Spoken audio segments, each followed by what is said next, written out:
அச்சங்கோவில் அரசன் என்போம், ஆரியங்காவு ஐயன் என்போம், குலத்து புலை பாலன் என்போம், எரிமேலி ஸ்ரீதர்ம சாஸ்தாவென்போம்,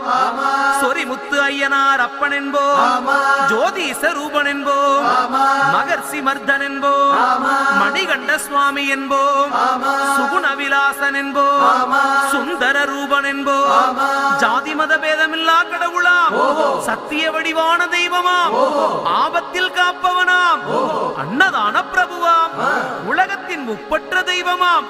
சோதனைகள் செய்வானாம், ஆனா கைவிட மாட்டானாம். அப்படிப்பட்ட சாமி ரொம்ப சிறுசையா, ஆனா சக்தி ரொம்ப